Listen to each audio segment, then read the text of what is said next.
जो लोग लाइव नहीं जुड़ पाते हैं, जिनका लाइव छूट जाता है, और जो लोग डिपेंड्स हैं रिकॉर्डिंग पे, तो लगभग जो लेटेस्ट रिकॉर्डिंग है क्लासेस का वो अवेलेबल है आपके टेलीग्राम ग्रुप पे।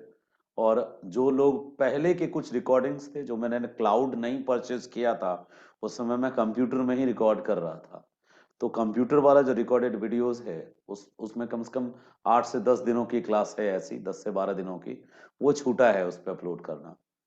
तो उसको अब इसमें हम टेलीग्राम पे अपलोड ना करके उन सब को हम, क्योंकि टेलीग्राम पे जितना समय लगेगा उतना ही मतलब समय लगेगा यूट्यूब पे करने पे। तो यूट्यूब पे हम हमेशा के लिए वो परमानेंटली अवेलेबल रहेगा, उसका लिंक बना के आप तक पहुंचा देंगे। तो जो नया वाला अपना चैनल है जिसमें हम सिर्फ ऑप्शनल की बात करने के लिए बनाए हैं, live Alok sir live for GS, तो उसमें आपको अवेलेबल रहेगा जो रिमेनिंग वीडियोस हैं, मतलब जो क्लाउड के लिंक जिसके नहीं हैं, वो वीडियोस वहां बना के उसका लिंक आपको प्रोवाइड करूंगा। परसों तक मैं कर दूंगा, परसों तक कंफर्म, ताकि आप पीछे जो लोग बाद में जुड़े हैं उनको भी पहले अब तक जो भी क्लासें हुई, खास करके मैपिंग की क्लासें बड़ी इंपॉर्टेंट हो रखी है, वो आपको वहां से उपलब्ध हो जाएगा। वहां अपलोड करके उसका लिंक आपके ग्रुप में हम डालते चले जाएंगे। आइए हम बात करते हैं ग्लेशियर्स की, हिमनद की।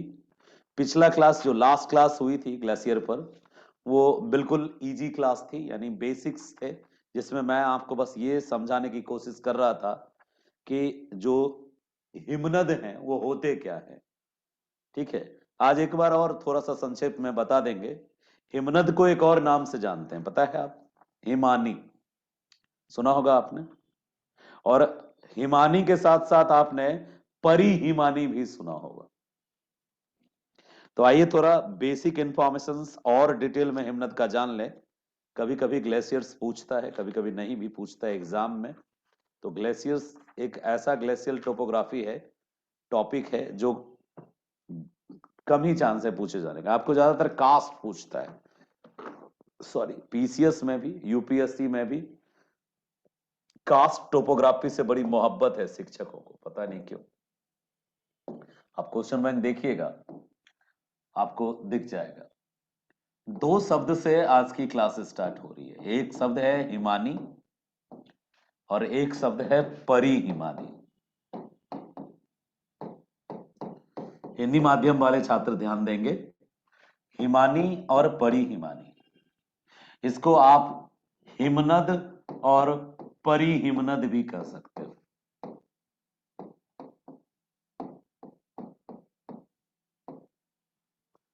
और अंग्रेजी माध्यम वाले जो छात्र हैं इसके लिए टर्म यूज करते हो ग्लेशियर और पेरी ग्लेशियर।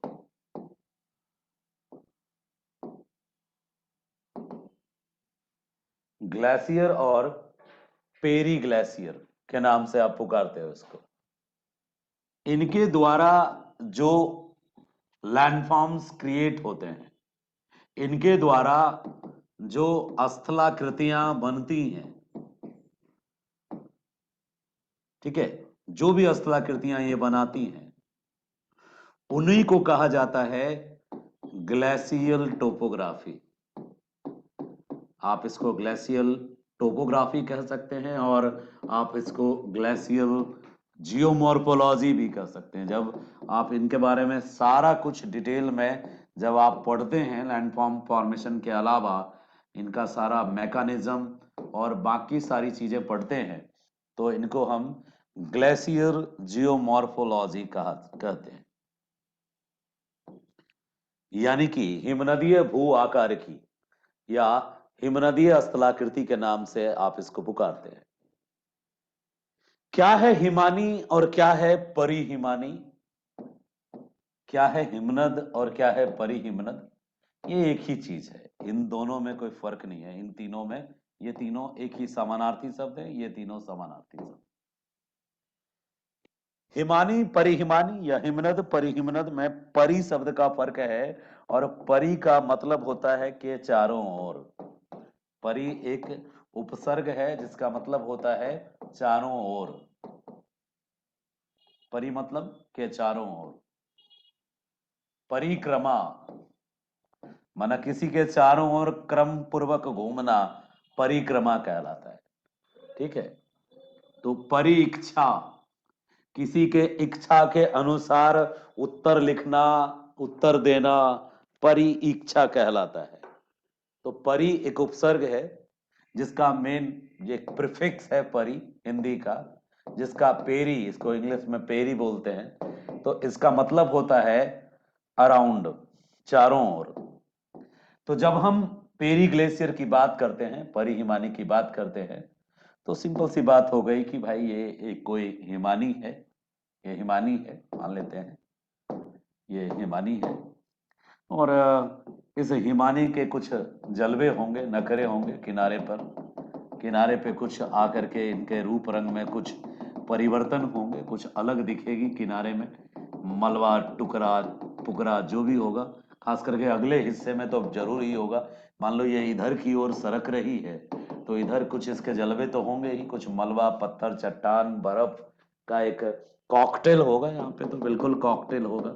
इस कॉकटेल में मलबा होगा, यानी डिपॉजिट्स होंगे, एक अलग तरह का डिपॉजिट होगा। नदी वाला जो डिपॉजिट होता है उसमें कीचड़ कादो ज्यादा होता है। Sediment load of the river will be different from the sediment load of the glaciers, because glaciers जो होगी बिल्कुल फ्रेश मलबा लेके आएगी, कीचड़ कादो कम लेके आएगी। और इसमें क्या होगा, जो रॉक, जो चट्टाने होंगी, चट्टानों के टुकड़े ज्यादा होंगे। यानी यदि हमें बड़े बड़े आकार के बोल्डर्स देखने हैं, केबल्स देखने हैं, पेबल्स देखने हैं, ग्रेन्यूल्स देखने हैं, तो ये ओवरलोडेड होगा। यहाँ पे तो ओवरलोडेड होगा, ग्रेन्यूल्स, पेबल्स, केबल्स, यानी कंकड़, पत्थर, बजरी, ओवरलोडेड डिपॉजिट्स जो होगा, मलबा डिपॉजिट्स जो होगा, ये यहाँ पे जमा होगा। बड़ी बड़ी चट्टाने, टूटी फूटी चट्टाने। पता है आपको कि किसी हिमनद के द्वारा जो ढो के लाया जाता है, जल यदि ढो के लेके आए कुछ, जल यदि किसी चीज को ढो के लेके आए, तो तुम बड़े प्यार से उसको क्या पुकार देते हो, जलोढ़। यदि जल ढो के लाया तो क्या हो गया, जलोढ़। और यदि हिम ढो के लाएगा तो क्या पुकारोगे, हिमोढ़। हिंदी बड़ा प्यारी भाषा है, बड़ी प्यारी भाषा है हिंदी। हिंदी भाषा से ना बड़ा मोहब्बत हो जाएगा आपको। आपने देखा होगा जलोढ़ निक्षेप, जलोढ़ मैदान, जलोढ़ निक्षेप, जलोढ़ मैदान, एलुवियल डिपॉजिट, एलुवियल डिपॉजिट। क्या होता है ये, जलोढ़। बहता हुआ जल अपने साथ यदि मलबा ढोके लाता है तो उस मलबे को हम पुकारते हैं जलोढ़ के नाम से। बहता हुआ हिमखंड यदि अपने आगे आगे आगे मलबे को धक्का देके या अपने साथ मलबे को फिसलाते हुए लाता है और खुद पिघल के अलविदा हो जाता है, पानी में कन्वर्ट होके बाय बाय हो जाता है, टाटा बाय बाय खत्म हो जाता है, तो उसके बाद जो वहां पे बच जाता है, क्या बच जाता है, बस रिमेनिंग रिमेनिंग ऑब्जेक्ट्स बच जाता है, मलबा बच जाता है, कठोर चट्टानों के गोल गोल टुकड़े जो आपस में ही घस घस के ना जाने कितने चिकने चिकने हो गए, सब सारे चिकने चिकनी वहां पे गोल गोल आकार के जितने भी हैं कंकड़ पत्थर बजड़ी उजरी सब वहां पे जमा हो जाते हैं। और बर्फ का क्या होता है, वो तो बेचारी बह जाती है, पिघल के अलविदा कह जाती है, रूप बदल जाता है। जो अब तक हिमनद थी वो छोटी छोटी जलधाराओं में परिणत होकर आगे निकल जाती है और एक नया जीवन प्रारंभ हो जाता है। यानी हिमनद की मृत्यु हो जाती है और नदी का जन्म होता है। गंगोत्री जहां फना हो जाती है, गंगा वहीं से शुरू होती है। यानी एक जीवन के बाद दूसरे जीवन का प्रारंभ, एक चक्र के बाद दूसरे चक्र का प्रारंभ, एक टोपोग्राफी के बाद दूसरे टोपोग्राफी का प्रारंभ होता है। लेकिन इस दरमियान ये जो ट्रांजिशन फेज है बड़ा लाजवाब है साहब। एक वो जगह पे खड़ा होके इस चीज को एहसास करना कि एक तरफ ग्लेशियर टोपोग्राफी है और दूसरी तरफ एलुवियल टोपोग्राफी, फ्लूवियल फ्लूवियल। तो फ्लूवियल और ग्लेशियर के बीच में खड़ा होके एक बार नजारा लिया जाए। ठंड में मत जाइएगा, लेकिन कभी ना कभी जरूर गंगोत्री जाइए और नजारा लीजिए, देखिए वो जो ट्रांजिशन, जो संक्रमण क्षेत्र है, जहां ग्लेशियर्स जो है वो कन्वर्ट हो जाता है किसमें, फ्लूवियल में, यानी रिवर में। बर्फ के टुकड़ों से पिघलता हुआ पानी, गोमुख के नीचे से निकलता हुआ पानी, और आसपास का जो भूदृश्य है वो बड़े बड़े गोलाकार चट्टाने, उन चट्टानों का समूह, रेत, और रेत के नीचे से रिस रिस के बहता हुआ पानी। कई सारे नए नए डिजाइन के चट्टाने दिखेंगी आसपास, जहां बर्फ पिघल गया है। नुकीली चट्टाने दिखेंगी, कहीं धसा हुआ चट्टान दिखेगा, बर्फ के लोड से दब गया था, बहुत देर तक यदि इस पर 50 किलो का बर्फ रहे तो ये एरिया कैसा होगा, धसा हुआ होगा। तो वैसा धसा हुआ बहुत सारा भाग, उन अलग अलग भागों को बड़ी आपकी अंदर इच्छा जगेगी कि इसको किस नाम से पुकारते हैं। किसको कहते हैं टॉर्न लेक, किसको कहते हैं पिडमॉन्ट लेक, किसको कहते हैं हैंगिंग वैली, इसमें से अरेत कौन है। तो आइडेंटिफिकेशन करना होगा, पहचानना होगा कि वो दूर जो दिख रहा है बिल्कुल नुकीला नुकीला सा, जहां से पर्वत दो ढालों में बट गई है, और ये जो दिख रहा है कंघी जैसा स्ट्रक्चर, कॉम्ब्लैक स्ट्रक्चर, वो क्या है, तो वो अरेत है, अरेत। पहचानेंगे हम कि ग्लेशियर टोपोग्राफी में क्या क्या बनता है। तो अभी हम विजुअलाइज कराने की कोशिश कर रहे थे, आपको जानबूझ के गंगोत्री ले गए थे इतना ठंड में, बुरा मत मानिएगा, ठंड बहुत है, फिर भी हम गंगोत्री ले जाने की आप हिमाकत कर लिए, तो क्षमा चाहेंगे। कुल मिला के मेरी इच्छा ये थी कि आप में वो भाव जनरेट हो कि भाई हमें पढ़ना किसको है। पढ़ रहे थे क्या हम, तो हिमोड को ही एक और नाम से भी जानते हैं, इस हिमोड को एक और नाम से जानते हैं, मोरेन भी बोलते हैं इसको, मोरेन। मोरेन और हिमोड एक तरह का मलबा है, एक सेडिमेंट है, जो सेडिमेंट ढो के लाती है, कैरी करके लाती है। कौन कैरी करके लाती है, कौन कैरी करके लाती है सेडिमेंट को, इस मलबे को ढो के कौन लाती है, तो ये हिमनद इस सेडिमेंट को कैरी करके लाती है, ढो के लाती है। तो हिमनद के पास ये कहां से आता है, कौन हिमनद को दे जाता है कि लो बेटा 10 रुपया रखो, इसके मामा देते हैं या नाना नानी या मौसा मौसी, कौन देते हैं इसको, हिमनद को। ये मलबा, ये मोरेन कौन देता है, नहीं सर, ये सेल्फ मेड है, ये खुद ही इस मलबा का प्रोडक्शन करता। तो हिमनद कैसे, आंख नाक कान मुंह हाथ है क्या इसको, कैसे हिमनद इन मलबा, ये जो सेडिमेंट है, जो मोरेन है, जो हिमोड है, उसको कैसे ये उत्पन्न करती है, कैसे उसका निर्माण करती है, और कैसे उसको बहा के लाती है। और जब निर्माण करती है तो कौन सी आकृतियां बनाती है, बहा के लाती है, और कहीं जमा करती है तो कौन सी आकृतियां बनाती है। तो यही है आज का मुद्दा, इसी मुद्दे पे करेंगे चर्चा, और चर्चा अब प्रारंभ की जाएगी। आपके पास यदि पहले से कोई बुक है जिसमें हिमानी और परी हिमानी दोनों की चर्चा है, तो आप एक बार पढ़ के रखिएगा, और अच्छे तरीके से पढ़ के रखिएगा। और जो भी आपके मन में, आपके चंचल मन में जो प्रश्न उत्पादित हो, उत्पन्न हो, उनको आप हम तक जरूर पहुंचाइए। आप चाहें तो इसका व्हाट्सएप की मदद लीजिए, आप चाहें तो डायरेक्टली इस यहाँ पे भी पूछ सकते हैं। बिल्कुल सकुचाने की जरूरत नहीं है, हम बिल्कुल क्रोधित होने वालों में से नहीं है। हम आपको सुनेंगे, समझेंगे, और यदि प्रश्न सराहनीय रहा तो आपकी सराहना भी करेंगे। तो चलिए सबसे पहले चर्चा कर लेते हैं एक बार हम हिमानी की। और जब हम हिमानी बोले तो समझ लीजिएगा हिमनद, ग्लेशियर। शुरू से समझाते हैं और एक लिस्ट बनाते हैं। हर एक टोपोग्राफी में हमने आपको पहले ही बता दिया है कि कितनी चीजें पढ़नी होती हैं कोई भी टोपोग्राफी में। एक बार फिर से आपका माइंड हम थोड़ा रिचार्ज कर दें। कोई भी टोपोग्राफी हो, ABCD Z टोपोग्राफी, टोपोग्राफी मतलब स्थलाकृति समझिए, कोई भी ABCD Z टोपोग्राफी हो, तो इसके अंतर्गत हम कितनी बातें जान के रखें सर, कि इससे आने वाले किसी भी प्रश्न के लिए हमारे पास मास्टर की हो। तो कोई भी टोपोग्राफी हो, सबसे पहले उस टोपोग्राफी की बेसिक समझ आपके पास होनी चाहिए, जिसको आप प्यार से इंट्रो पुकारते हो। इस इंट्रो के लिए एक या दो पर्सन को रेडी रखिए जिसने इस टोपोग्राफी के संबंध में काम किया। एज एन ऑप्शनल स्टूडेंट आपकी ये मॉरल ड्यूटी बनती है कि आप खाली हाथ ना जाओ। नहीं होता कि लड़का का मतलब बड़ा भाई है या फिर लड़का का मतलब पापा है, चाचा है, तो आशीर्वाद देने जाए तो खाली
क्षमा चाहेंगे। ये आज ना इंटरनेट की ऐसी तैसी दोपहर से ही हो रखी है, तो एक बार फिर अभी ऑटोमेटिकली ये गायब हो गया था।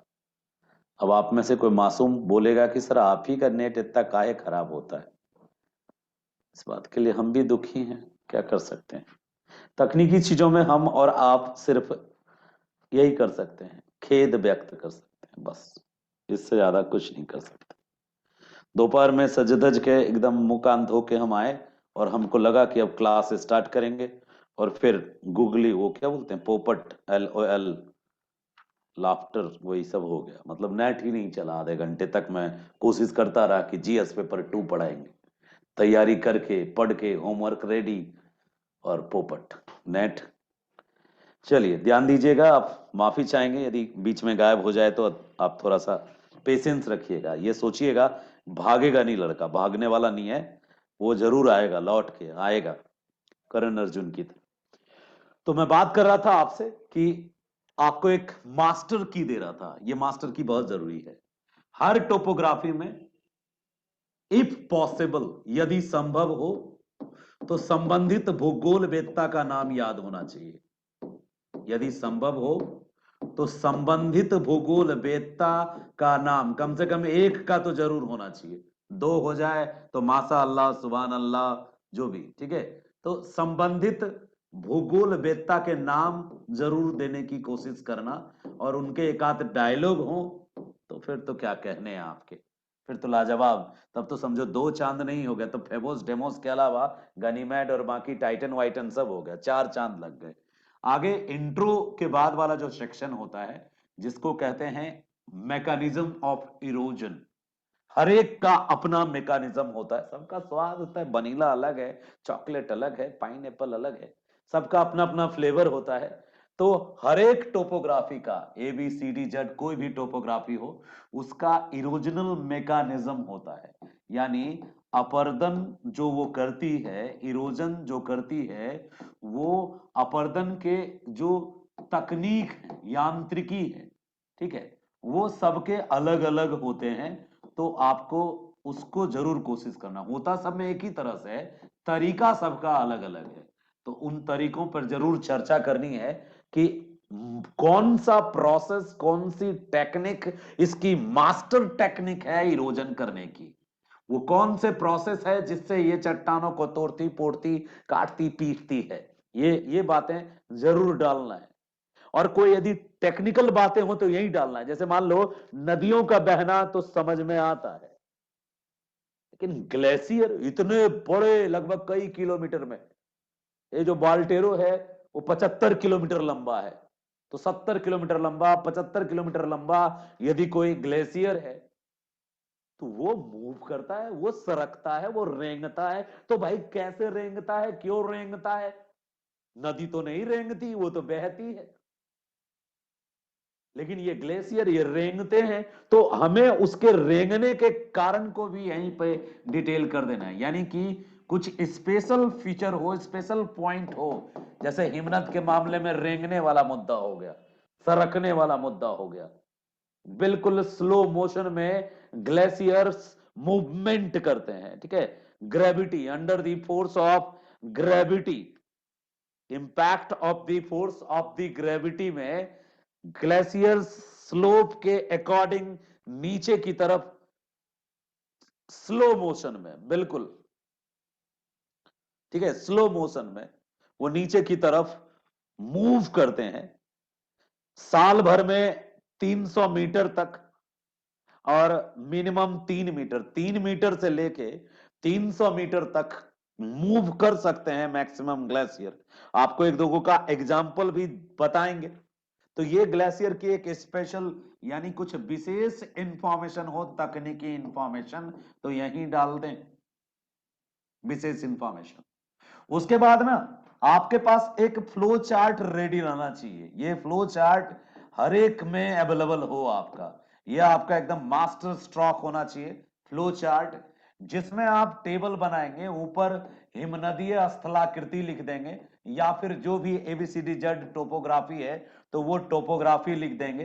ठीक है, टोपोग्राफी लिख देंगे और उसमें 2 कॉलम बना देंगे, एक इरोजनल टोपोग्राफी, अपरदनात्मक स्थलाकृति, इरोजनल टोपोग्राफी, और दूसरा बना देंगे डिपोजिशनल टोपोग्राफी, जिसको आप निक्षेपणात्मक निक्षेपणात्मक टोपोग्राफी कहते हैं, निक्षेपणात्मक डिपोजिशनल। और भी यदि कहीं पर कोई एक्स्ट्रा, कहीं यदि आपको लगता है कि ट्रांसपोर्टेशन के दौरान भी कुछ बनाती है सर, ये ज्यादातर जो एजेंट ऑफ इरोजन है ये 2 काम के दौरान ये बनाते हैं topography, at the during of erosion, erosion के ड्यूरेशन, ड्यूरिंग डिपोजिशन।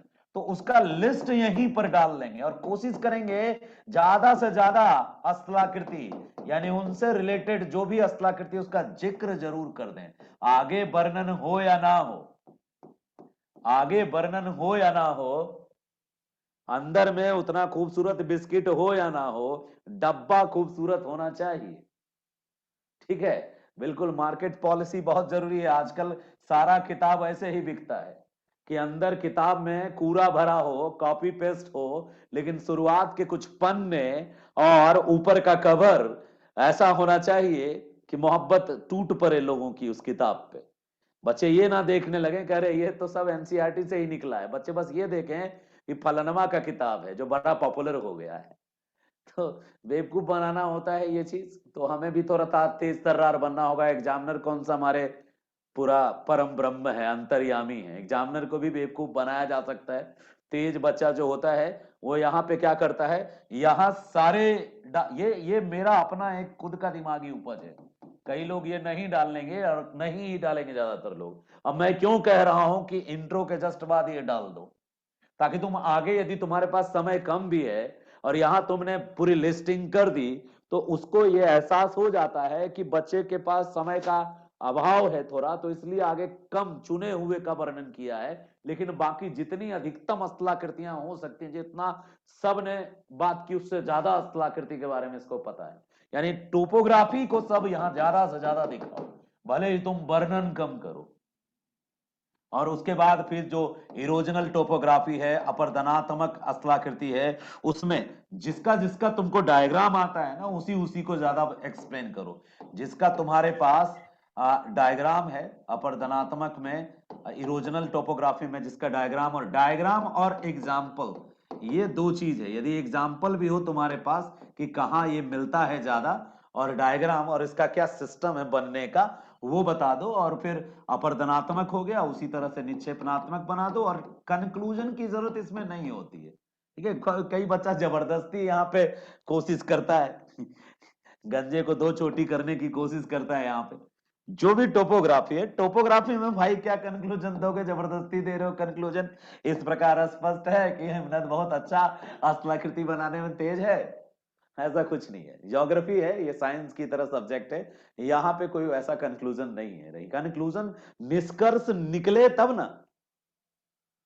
अब जहां निकल ही नहीं रहा है, तुम जबरदस्ती वहां पे निकाल रहे हो। प्रकृति के खिलाफ नहीं जाना है। ठीक है, निष्कर्ष कब निकलता है, जब कोई ऐसा मुद्दा हो जिसपे आप इन सारे बातों को समझ के एक निर्णय ले सको कि हाँ हम अब इस नतीजे पे पहुंचे कि अल्टीमेटली ये हो सकता है। यहां पे कोई नतीजा नहीं है, यू आर जस्ट क्या कर रहे हो, आप एक स्लाइड बता रहे हो, मतलब शो कर रहे हो कि ये स्थलाकृतियां बनती हैं।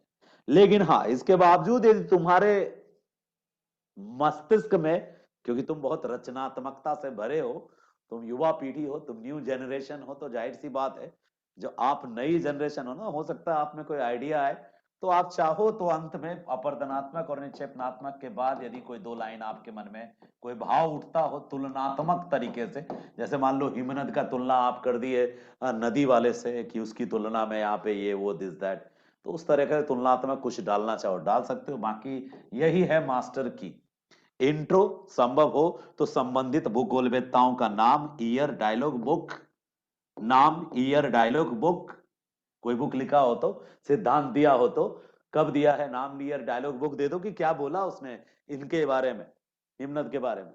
जैसे वो गुड़िया जो है जिया, उसने कहा कि अगासीज का जिक्र करेंगे सर, अगासीज, तो भाई अगासीज ने क्या बोला, या अगासीज का जिक्र तुम क्यों करना चाहती हो, या कुछ बच्चा कहेगा कि सर हम H.W. अहलमान का जिक्र करना चाहते हैं। H.W. अहलमान भी ग्लेशियर टोपोग्राफी से जुड़ा हुआ जोग्राफर है।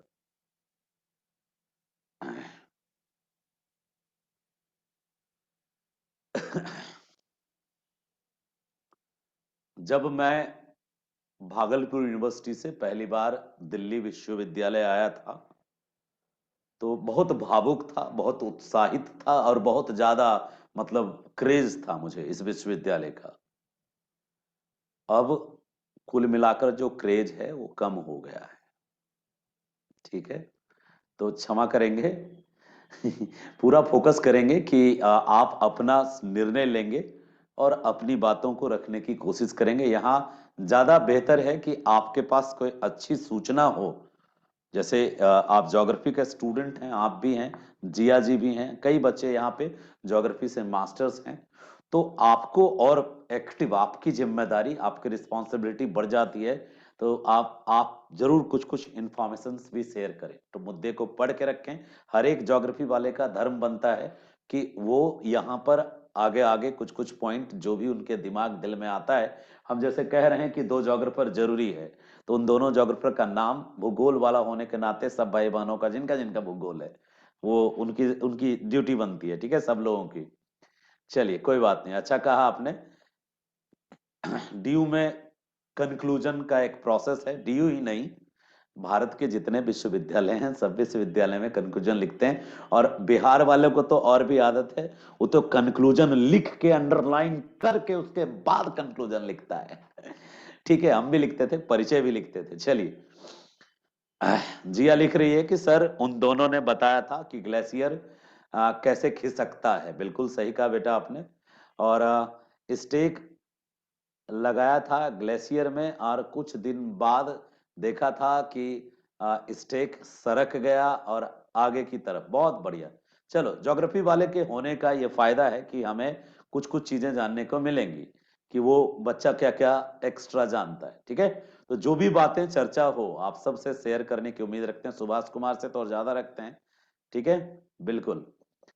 तो एक बच्ची जो बोली थी अगासीज बोली, और ससुरी बोली, ठीक है, ससुरे, तो ससुरे और अगासीज बोला। हमने एक और नाम आपको बताया, उनका नाम बताया H.W. अहलमैन।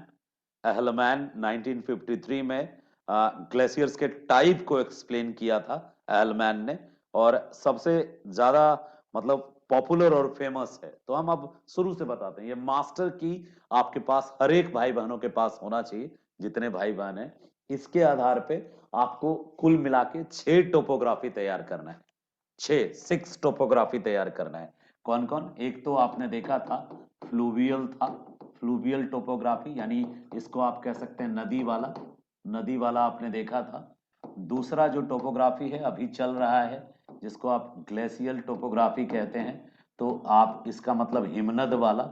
और अलग से आपको ये भी पढ़ के रखना है पेरीग्लेशियल, क्योंकि ग्लेशियल केवल पढ़ते हैं जीएस वालों को लिए भी ग्लेशियल है, और ऑप्शनल वालों को कभी कभी पेरीग्लेशियल से भी क्वेश्चन पूछ देता है। आजकल ज्यादा चर्चा में ग्लेशियर से ज्यादा चर्चा में कौन है? पेरीग्लेशियर है, ठीक है। कारण है इसका, क्योंकि साइबेरिया साइड में बहुत ज्यादा जो परमाफ्रॉस्ट है वो धस रहा है, जिससे उसके जो ट्रांसपोर्टेशन सिस्टम है, जैसे कि रेलवेज है और भी कई माध्यम है, जो प्रभावित हो रहे हैं, नगर के नगर प्रभावित हो रहे हैं ग्लोबल वार्मिंग के कारण। पेरी ग्लेशियर्स पे बैड इफेक्ट पड़ रहा है, परमाफ्रॉस्ट पे, एक्टिव लेयर पे, इन चीजों पे, तो इन चीजों को ध्यान से पढ़ने की आवश्यकता बनती है पेरिग्लेशियर्स को।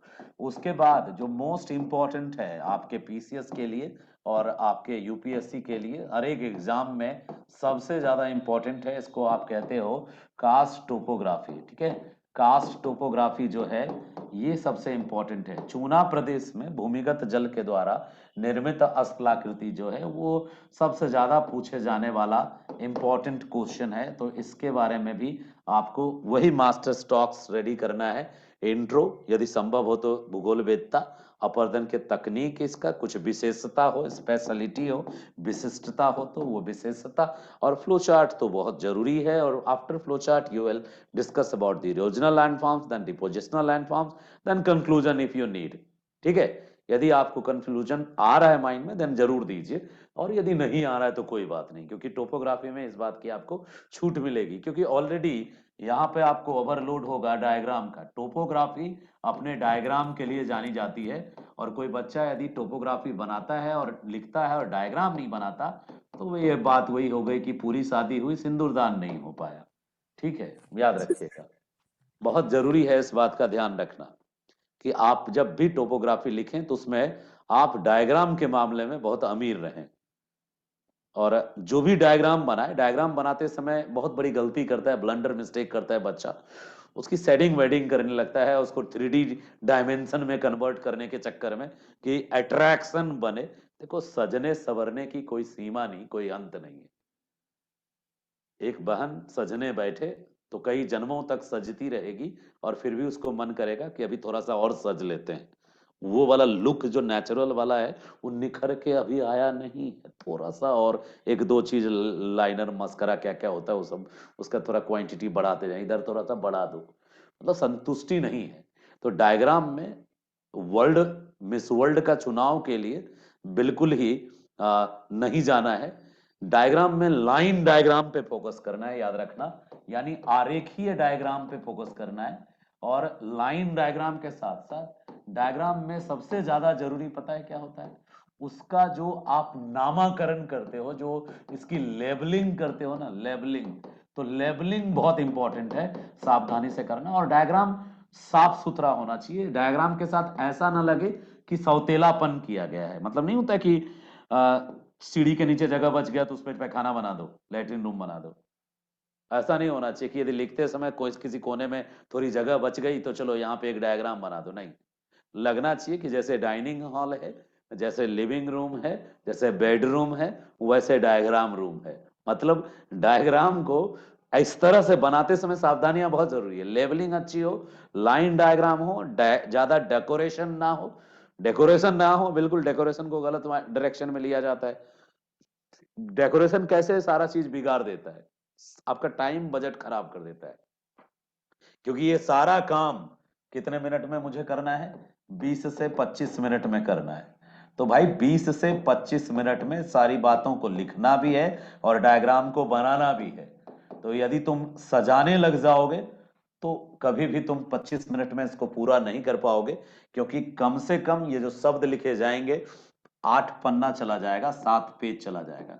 7 पेज में 6 से 7 पेज का ये उत्तर होगा, 6 to 7 पेज।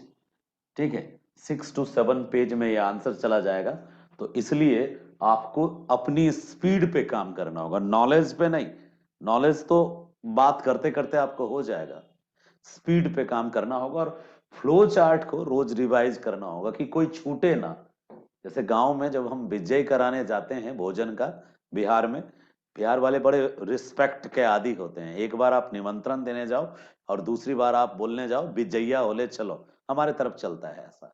तो आप कोई घर छूटे ना, नहीं तो विजैया वाला जो कराने जाता है उसको घरवैया भी गाली देता है, और जिसका भोज छूटा वो भी गाली देता है। तो एक भी छूटे ना, और आप अधिकस्य अधिकम फलम, जितने ज्यादा इरोजनल लैंडफॉर्म्स हैं और जितने ज्यादा डिपोजिशनल लैंडफॉर्म्स की लिस्टिंग कर सकते हो यहाँ कर दो। और कोशिश करो कि जो तुमने अद्भुत डाला है, जो मतलब परंपरा में नहीं है और तुमने डाला है अपने लिस्ट में, वो एग्जामिनर ढूंढेगा पीछे कि तुमने उसके बारे में चर्चा करी है कि नहीं करी है। क्योंकि जो सर्वव्यापी सार्वभौम पॉइंट है वो तो सब डालेगा, तो एग्जामिनर पढ़ते पढ़ते ऐसे भी पक जाता है क्योंकि उसको कम से कम एक कॉपी नहीं, हजारों कॉपी होती है, तो कई कॉपियों में वो सेम चीज पढ़ पढ़ के पक हो जाता है, डायग्राम देख देख के पहले से बोर हो रहता है। जिसका बढ़िया तुम्हारे से पहले वाला ने यदि ज्यादा अट्रैक्टिव डायग्राम बना दिया तो ऐसे भी चौपट डायग्राम बड़ा खतरनाक चीज है। तो फिर क्या है जो मुझे उस चौपट से बचाए? तो जो यूनिक कोई इंफॉर्मेशन तुमने कहीं से खोज खाज के निकाला है, कोई ऐसा लैंड फॉर्म जो आम लोग नहीं डालते, बहुत सारे लैंड फॉर्म्स नहीं डाल पाते बच्चे, कुछ कुछ क्योंकि वो नोट्स से पढ़ते हैं, रट के पढ़ते हैं, या कोई क्वेश्चन बैंक से पढ़ते हैं, ज्यादातर लोग वैसे ही पढ़ते हैं। और जो ज्योग्राफी वाले भी होते हैं, वो प्योर ज्योग्राफी वाले भी ट्रेडिशनली 5-7 जो मोस्ट फेमस हैं वो उस पे फोकस करते हैं। तुम मोस्ट फेमस को कम फोकस करना, उसको तो करना ही जो मैं बहुत फेमस है, लेकिन उससे पहले तुम उनको भी ज्यादा हाईलाइटेड करना जो तुम कोई यूनिक डालोगे, कुछ अलग, मतलब यूनिक तरीके का। चलो देखते हैं, ये वाला इसका एक स्क्रीनशॉट तुम्हारे पास होना चाहिए, ठीक है, कि ये एक तरीके का पूरा यहाँ आइडिया है, कितने पेज में लिखें, कितने समय में लिखें, क्या क्या लिखें, ठीक है। तो वो चीज तुम्हारे दिमाग में होना चाहिए। अब हम आपको एक चीज बताए थे ना, नदी वाला स्थलाकृति, तो रिवर टोपोग्राफी या फ्लूवियल टोपोग्राफी पे ये जो नोट्स तुम अपना प्रिपेयर करोगे, देखो टीचर के नोट्स के पीछे मत भागना कि सर आप अपना नोट्स दीजिए, पता नहीं वो कितना को दे चुका होगा वही नोट्स, और कितने साल से देते आ रहा होगा, और कितने लोगों ने उसको यूज किया होगा। तुम जो समझे मेरी बातों को, उसके आधार पे तुम जरूर एक बार अपना प्रयास करो और अपने पे भरोसा करो, तुम बेहतरीन उत्तर लिखोगे, ठीक है। हाँ, बड़े क्वेश्चन को छोटा करना यदि हो ना, तो बस यहां कंजूसी करना, इसमें इसमें कंजूसी, कंजूसी का पूरा पायदान यहां तुमको मैंने बताया। नंबर ऑफ जो एक्सप्लेन करना है इरोजनल और डिपोजिशनल, उसमें तुम 4-5 पॉइंट छांट दो, हो गया छोटा। यहां कंजूसी मत करना इन चीजों को, ये तो ऑलरेडी छोटा है, छोटे को क्या करना, मरे हुए को क्या मारना, ये खुद ही में ही छोटा है, ठीक है। ये फ्लो चार्ट को तो देना ही देना है, यदि 25 नंबर का छोड़ो, यदि 5 नंबर का भी पूछेगा तो फ्लो चार्ट ये तो हमारा ब्रह्मास्त्र है, ये जरूर ही देंगे, ठीक है। और तो बच गया कहां, तो गल्ला इसी का काट सकते हैं, इनमें से कुछ काटना हो तो काट लेना, और बाकी मत काटना कुछ। अब आ जाओ जरा विस्तार से अब चर्चा करें, हिंदी और अंग्रेजी दोनों ही माध्यम में थोड़ी चर्चा हो जाए हिमनद के कार्य और हिमानीकृत स्थलाकृतियों पर। अपर्दन के कई कारकों के बारे में हमने और आपने मिलके चर्चा किया है। हमने पढ़ा था कि सरिता यानी नदी अपर्दन की सबसे प्रभावी दूत है, लेकिन ऐसा नहीं है कि केवल अपर्दन के दूत जो है ये नदियां ही है। नदियों के अलावा अपर्दन के दूतों में पवन भी शामिल है, अपर्दन के दूतों में भूमिगत जल शामिल है, underground water, wind, and also जो सी वेव्स है, टाइड तरंगे बोले, सी वेव्स, तरंगे भी अपने तट को काटती हैं और तट पर लाकर कुछ मलबे को डिपॉजिट भी करती हैं ये तरंगे। जो सागरीय तरंगे होती हैं, सागर तट पे जिसको आप बीच कहते हो, वहां पर जो तटीय क्षेत्र में विभिन्न प्रकार की स्थलाकृतियां मिलती हैं। कहीं पर पुलीन मिलता है, पुलीन पुलीन, कहीं पर पश्च जल झील मिलता है, कहीं लैगून मिलता है, कहीं पर प्राकृतिक पुल मिलता है। तो ये जो विभिन्न प्रकार की तटीय क्षेत्र में अपरदन से भी एक से एक लाजवाब आकृतियां बनती हैं समुद्र के किनारे, और समुद्र के द्वारा लाए गए रेत के मलबे और उन चीजों से जो मलबा लेके आती हैं, छाड़ती हैं, कुछ मलबा लेके आती है, जैसे जैसे सुनामी आया तो तरंगे अपने साथ उठा के बहुत सारा मलबा लाई और किनारे पे बिछा दी, जैसे तमिलनाडु और आंध्र प्रदेश के तट पर टाइटेनियम का मलबा लाके सुनामी ने बिछा दिया था। टाइटेनियम बड़ा महंगा, बड़ा कीमती धातु होता है, और उसका सैकड़ों टन मलबा टाइटेनियम का ला करके सुनामी के दौरान एक अच्छा काम किया सुनामी ने, कि आंध्र प्रदेश के तट पर और तमिलनाडु के तट पर सुनामी के कारण हजारों टन, सैकड़ों टन मलबा टाइटेनियम का आके जमा कर दिया। तो तटीय क्षेत्रों में निक्षेपण भी करती है तरंगे, निक्षेपण भी करती है तरंगे, अपरदन भी करती है, और इसके कारण इन सागरीय तरंगों के द्वारा भी स्थलाकृतियों का निर्माण होता है। तो कुल मिला के जिस तरह से ये नदियां, ये पवन, ये भूमिगत जल, ये सागरीय तरंगे अपर्दन की दूत हैं, उसी प्रकार हिमनद भी अपर्दन की दूत है, और हिमनद के अलावा जो आपको मैंने कहा परिहिमनद या परिहिमानी यानी ग्लेशियर एंड पेरीग्लेशियर्स, ये भी अपर्दन के दूत हैं। ये भी चट्टानों को काटती हैं, ये भी चट्टानों को काटने के बाद आगे ढोती हैं, कैरी करती हैं, और एंड में जाकर के ये उन चट्टानों के मलबे को डिपॉजिट भी करती हैं। हालांकि जब आप सविंद्र सिंह और बाकी किताबों को पढ़ेंगे तो उसमें एक लाइन मिलेगा कि हिमनद अपर्दन करती है, ये एक विवादास्पद पंक्ति है। विवादास्पद क्यों है, इस पे क्यों मतभेद है, कंट्राडिक्शन क्यों है? कंट्राडिक्शन इसलिए है क्योंकि कुछ जोग्राफर्स जो हैं वो इस बात से सहमत नहीं है कि जो हिमनद है वो गति करता है या अपर्दन करता है। बहुत बहुत धन्यवाद जिन्होंने अपना माइक ऑन कर रखा है। ईश्वर उनको सद्बुद्धि दे कि यदि वो कुछ पूछना चाहते हैं तो पूछ लें, अन्यथा यदि उनको मेरी बात सुनाई दे रही है तो माइक ऑन ऑफ कर लें। चलिए, कोई बात नहीं, हम खुद माइक ऑफ कर देते हैं। आगे से ध्यान रखिएगा, नहीं तो माइक ऑफ होने के बाद हमारे में एक सॉफ्टवेयर है, आपको रिमूव कर देगा सॉफ्टवेयर यहां से, तो आप हमको दोष मत दीजिएगा, ठीक है? ध्यान रखिएगा। सोनी कुमारी जी, आपका माइक ऑन था तो मेरा फ्लो मत तोड़िएगा, नहीं तो ऑटो सिस्टम सेट होगा तो जिसका भी माइक ऑन होगा ऑटोमेटिकली रिमूव हो जाएगा, तो प्रवचन फिर सुन नहीं पाएंगे, तो माइंड में क्लियर नहीं होगी बातें। चलिए, हमने आपसे चर्चा की कि हिमानी के अपर्दन को लेकर के बहुत लंबे समय तक विद्वानों में मतभेद क्यों था, क्योंकि ज्यादातर विद्वान ये मानते थे कि ये स्थिर हैं, ये गति नहीं करते, यानी जहां बनते हैं वहीं होते हैं। वो तो थैंक्स टू अगासीस। अगासीस जो है स्विट्जरलैंड एरिया, आल्प्स के एरियाज में अपना एक एक्सपेरिमेंट किया इन्होंने, और उस एक्सपेरिमेंट के थ्रू एक खूंटा गाड़ दिया, और खूंटा गाड़ दिया, और बहुत समय बाद जब देखा तो वो खूंटा जहां गाड़ा था वहां से काफी आगे तक उसको धकेल के पहुंचा दिया गया।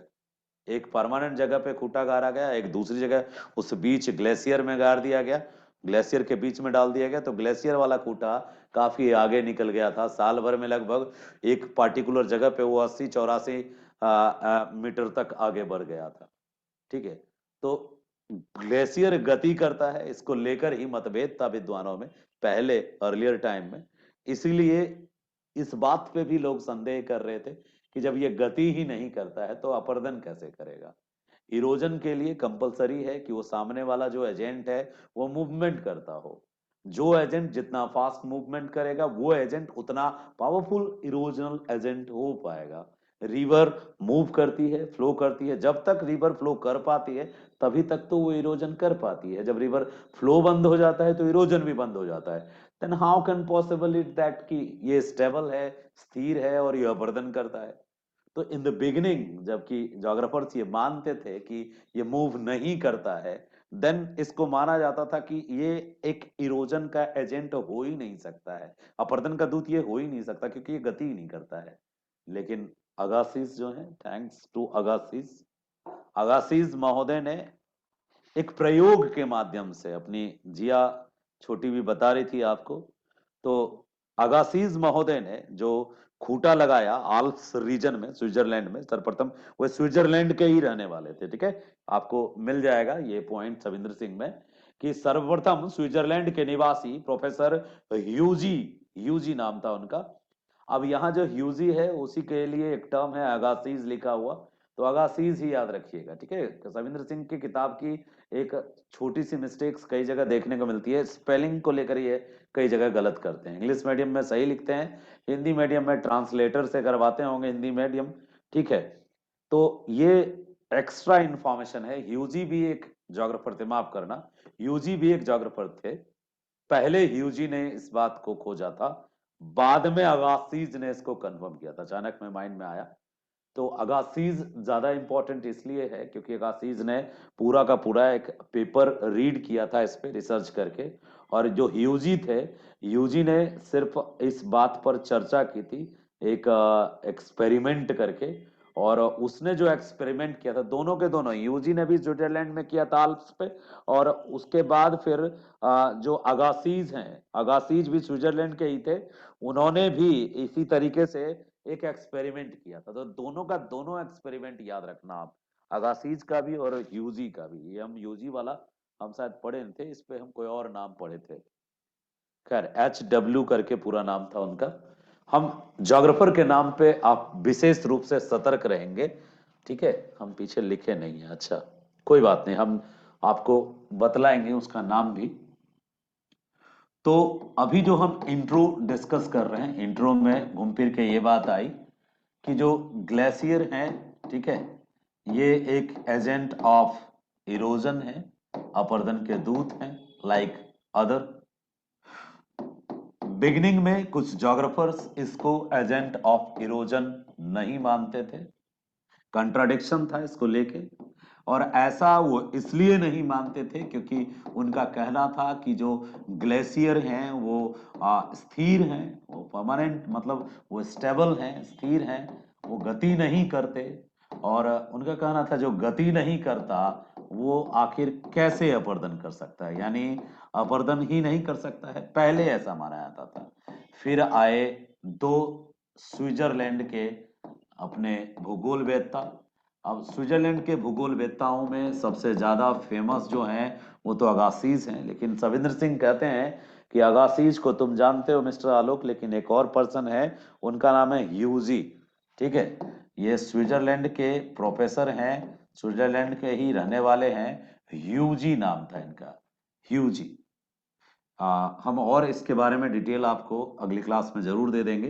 ह्यूजी ने सबसे पहले ये बात साबित की कि हिमनद गति करते हैं। ह्यूजी नाम था उनका, स्विट्जरलैंड के निवासी थे, प्रोफेसर ह्यूजी नाम था। उन्होंने अपना व्यक्तिगत पर्यवेक्षण किया था, कोई प्रोजेक्ट पे काम नहीं कर रहे थे, उनका ये पर्सनल एक्सपेरिमेंट था। उन्होंने हिमनदों की गतिशीलता को प्रमाणित करने के लिए आल्प्स प्रदेश के आर नामक ग्लेशियर पर, एक ग्लेशियर था आर, आर नामक ग्लेशियर था, आर नामक ग्लेशियर था आल्प्स का, इसी ग्लेशियर पे उन्होंने काम किया। क्या किया इसने? उन्होंने उस ग्लेशियर पे एक खूंटा गाड़ दिया।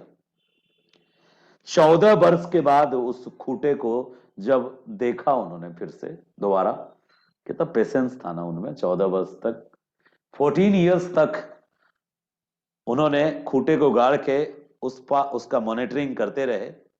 14 वर्ष बाद जब उन्होंने मेजर किया, मतलब नापा, तो देखा उन्होंने कि लगभग 4200 फीट आगे बढ़ चुका है। ये बात क्रांति ला दी। पहले लोगों को लगा हो सकता है कोई मजाक मजाक में आपका खुट्टा उखाड़ के कहीं और फेंक दिया होगा, ठीक है, आपका खूंटा जो है। लेकिन बाद में इसी चीज को जब एक और जोग्राफर ने, उनका नाम था अगासीज, ज्यादा फेमस थे अगासीज, उन्होंने एक खूंटा गाड़ा था ग्लेशियर के ऊपर, और 14 साल बाद खोजने गए तो देखा कि 4200 फीट आगे बढ़ गया है खूंटा, बहुत आगे आ गया है खूंटा। फिर अगासीज जो थे, अगासीज ने, लुई अगासीज नाम था, ये भी स्विट्जरलैंड के प्रोफेसर थे। लुई अगासीज ने क्या किया, अलग ढंग से इसको साबित किया। उन्होंने एक हिमनद के आर पार, एक किनारे से दूसरी किनारे तक एक सीधी रेखा में कई खूंटा गाड़ दिया। ये बेहतरीन काम किया, मतलब एक लाइन में कई सारे खूंटे गाड़ दिए, एक लाइन में। जब वो कई खूंटा एक साथ गाड़ दिया लुई अगासीज ने, तो कुछ समय बाद जब परीक्षण किया, देखा, निरीक्षण किया, तो किनारे की खूंटियों की अपेक्षा बीच की खूंटी आगे बढ़ गई थी।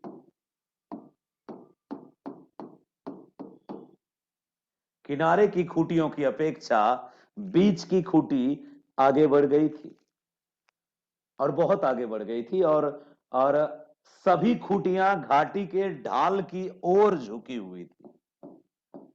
जितनी भी खूंटियां थी जो आगे बढ़ गई थी, पहले उसने स्टैंड मोड में एकदम 90 डिग्री पे खड़ा किया था, और जब इन्होंने बाद में देखा तो ये सभी खूंटियां आगे जाकर के किनारे आगे की ओर झुकी हुई थी और यहीं से क्रांति आई भाई साहब, क्रांति आई। क्योंकि वो उनका जो ह्यूज थे, प्रोफेसर ह्यूजी, ठीक है, प्रोफेसर ह्यूजी का जो एक्सपेरिमेंट था उस पे लोगों को डाउट इसलिए हुआ क्योंकि उन्होंने सिंगल एक ही खूंटा गाड़ा था और 14 बरस बाद देखने गए वो। पता नहीं 14 साल तक ही याद कैसे रखा, हम तो खुट्टे भूल जाते कि कहां गड़ा था। उस भाई साहब को खूंटा याद था, 14 बरस बाद देखने गए और 4200 फीट, तो एक लंबा गैप हो गया ना, और उसमें क्लियर कट कुछ बातें नहीं आ पाई, लोगों को उन पर भरोसा नहीं हुआ। लेकिन जो अगासीज थे इन्होंने बहुत सिस्टमैटिकली साइंटिफिक तरीके से एक लाइन में कई सारे खूंटे गाड़ दिए और उसके बाद समय समय पर मॉनिटरिंग करते रहे, तो उन्होंने देखा कि किनारे वाला तो कम बढ़ा है, बीच वाला काफी आगे आ गया। तो ये पॉइंट, इस बात का जिक्र करना इंट्रो में, और ये अगासीज ह्यूजी इनके इनका जिक्र करना बहुत जरूरी है मेरे दोस्त।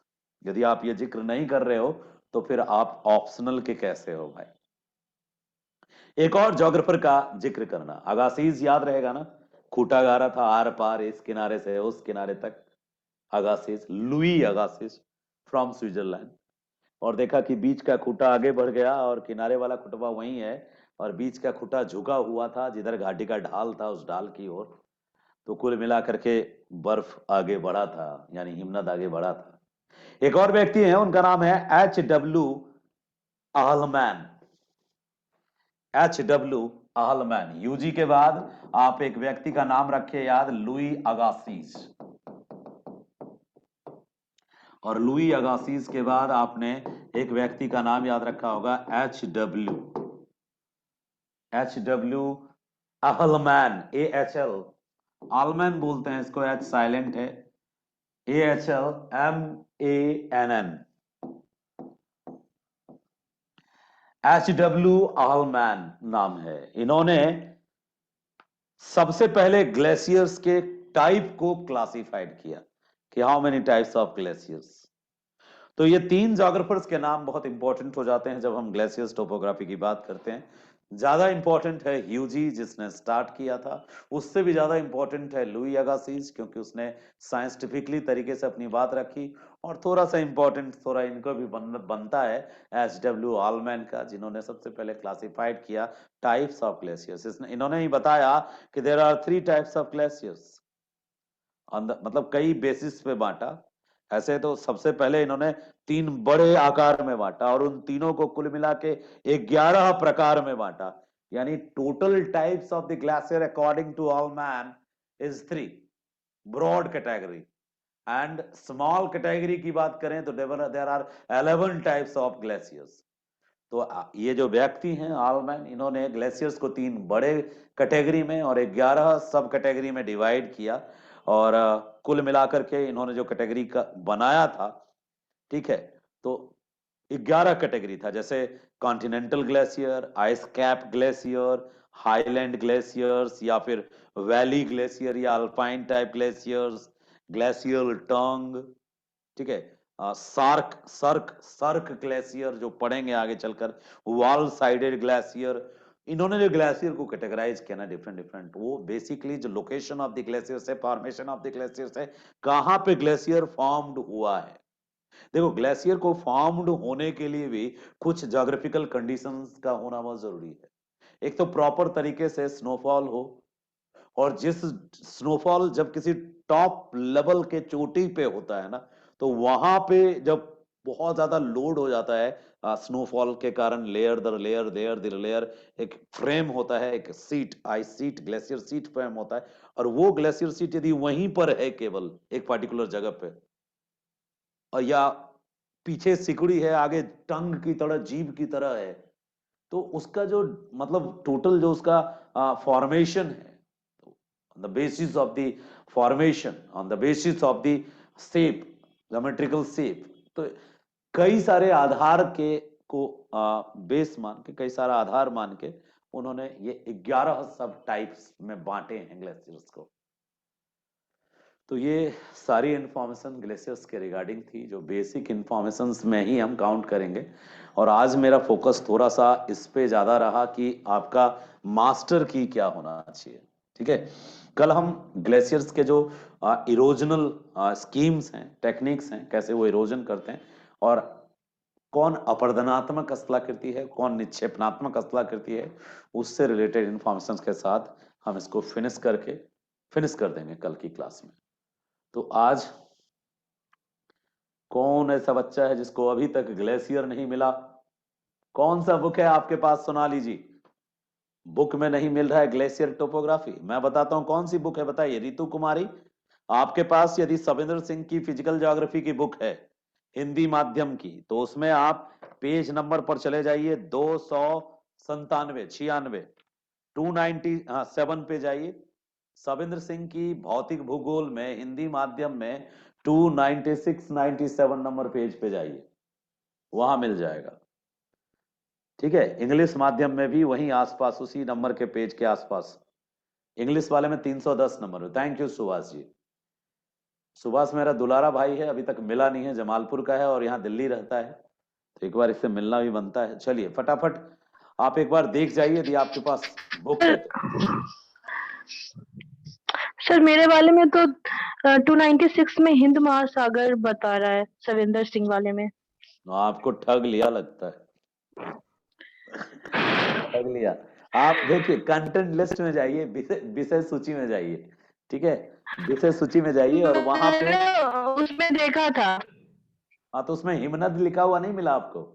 हिमनद है, लेकिन जिस आप जोग्राफर के बारे में बोल रहे हैं ना, उसके बारे में नहीं दिया ये हुआ है। भगवान, कितने मासूम दुनिया में लोग भरे हैं, दिल पे ले लेते हैं आप सारी बातों को। यदि आपको क्या चाहिए कि मैं जो किताब आपके पास है उसको लाइन बाय लाइन रीडिंग मारूं, तो फिर हमको फिर शर्म आएगा, फिर लाज लगेगा, एकदम ऐसे करके पढ़ाऊंगा फिर मैं तो, कि भाई रीडिंग नहीं मार सकता ना मैं तो यहाँ पे बहुत सारे किताबों को मिला के लाऊंगा ना, जितने अच्छी अच्छी बातें हैं, तो कोई एक किताब यदि कवर कर लेगा तो फिर मेरी जरूरत ही क्या है, उस किताब को पढ़ के काम चल जाएगा। मैं खुद ही मना कर दूं फिर क्या क्लास लेना जब एक किताब रीडिंग मार रहा है ये। तो हमारे क्लास में ज्योग्राफी के एमए वाले स्टूडेंट भी हैं और ज्योग्राफी में जिनका बिल्कुल कोई इंट्रोडक्शन नहीं है वो भी हैं। तो मेरी कोशिश ये है कि मैं आपको कई बातें हर एक किताबों से लाके बताऊं। अब सुभाष कुमार यहीं पढ़ता है, यहीं से एमए कर रहे हैं ज्योग्राफी से, दिल्ली यूनिवर्सिटी से। जिया भी ज्योग्राफी से की स्टूडेंट है, अपने त्यागी जी ने तो ज्योग्राफी घोर के पी रखा है, तो उनको कुछ नया बताना होगा ना मुझे, कि हाँ भाई अगासीज तक हम जानते थे, तो चलो प्रोफेसर ह्यूजी दिख गया, कहीं आंखों से ओझल था, भाई ने बता दिया। अब ह्यूजी दिख गया तो चलो भाई H.W. आलमैन दिख गया। तो एक दो बातें नई बताने के लिए ही टीचर की जरूरत पड़ती है। तो सब चीजें आपकी उस पुस्तक में मिल जाए ये जरूरी तो नहीं ना। आप उसमें से कुछ बातें हमसे सीखिए और उसके साइड साइड में जो जगह है उस जगह पे लिखते जाइए। चलिए जिया की, ओके सर। ठीक है, जिया का क्रांतिकारी एक कथन आया है, सर कॉन्टिनेंटल ड्रिफ्ट थ्योरी का आंसर चेक करके कब मिलेगा, कब मिलेगा? ठीक है, हम देखते हैं, जल्दी कोशिश करेंगे कि जल्दी मिलेगा। चेक करके आंसर आपको, यदि आप ऑफलाइन में रहते तो सामने चेक करके दे देते, मैं बहुत फास्ट चेक करता हूँ। ऑनलाइन में थोड़ा सा ये डिमेरिट है कि चेक करने के लिए स्पेशल एक मुहूर्त निकालना पड़ेगा व्यस्त शेड्यूल से। कोशिश होगी, ऐसे इमोजी ना डालें, बड़ा डरावना लग रहा है इसमें, रोने वाला। और किसी भाई का कोई प्रश्न है, कोई बहन भाई किसी का भी? ये तो सारे मासूम प्रश्न थे। चलिए तो फिर हम कल मिलते हैं। सर मेरा एक और प्रश्न है सर, पूछ ही प्लीज सर लीजिए। डांटिएगा मत, सिर्फ ये। सर मैं ये सिर्फ इतना पूछना चाहती थी कि जो जोग्राफर रहते हैं, तो हाँ उन्होंने बस इतना छोटा सा कॉन्सेप्ट दिया, तो उनका नाम मतलब फेमस हो जाते हैं वो, मतलब जी, जब इस जी मैं चेक कर एक दूंगा। खूटा गाड़ा 14 साल हो गया। सॉरी सर, सॉरी बच्चों वाला, ऐसे लेकिन ऐसे बच्चों वाला मेरे क्वेश्चन दिमाग है में ये। आया था तो मैंने सोचा पूछ लेती हूँ। चलिए हम सबको आपका इंट्रोडक्शन दे देते हैं। सुमन जी बचपन में से पढ़ चुकी हैं, नन्ही सी जब थी 10th में पढ़ती थी तब पढ़ चुकी हैं, इसीलिए उस हक से उसके दिमाग में ये प्रश्न आ रहा है, क्योंकि मुझसे बच्चे प्रश्न पूछ लेते थे आसानी से कोई भी। तो चलिए मैं रिकॉर्डिंग मोड पहले बंद कर दूं, ठीक है, उसके बाद हम आपसे बात करते हैं। चलिए